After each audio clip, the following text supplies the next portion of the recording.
સુરતમાં એક સાથે 75 સ્થળો પરથી નમો યુવા રનથી વિશ્વ રેકોર્ડ સર્જાશે। એક સાથે લાખો યુવાઓ આ મેરેથોનમાં જોડાઈ વિશ્વ રેકોર્ડ બનાવ્યો। યુવા પેઢીને નશાના દૂષણમાંથી બહાર લાવવા મેરેથોનનો મૂળ ઉદ્દેશ્ય છે।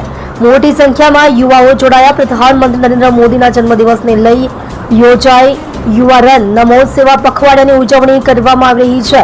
નશામુક્ત ભારતના સંકલ્પ સાથે 3.6 કિલોમીટરની નમો યુવા રન સુરતના VNSGUના મુખ્ય ગેટથી રન યોજાઈ હતી। 10,000થી વધુ સ્પર્ધકો મેરેથોનમાં જોડાયા। નમો યુવા રનની ટી શર્ટ પહેરી ફિટ ઇન્ડિયા અને ખેલો ઇન્ડિયાનો લોક સંદેશ પણ પાઠવવામાં આવ્યો। નમો યુવા રનમાં શાળા, કોલેજો, સામાજિક સંસ્થા સહિત વિવિધ ક્ષેત્રના લોકો જોડાયા। પ્રધાનમંત્રી નરેન્દ્ર મોદીના 75મા જન્મદિવસની ઉજવણીના ભાગરૂપે એક સાથે દેશના 75 સ્થળો પર કાર્યક્રમનું આયોજન છે। 21 સપ્ટેમ્બરે સવારે 7 કલાકે દેશમાં એક સાથે એક સમય યુવાઓ નમો રનમાં જોડાયા।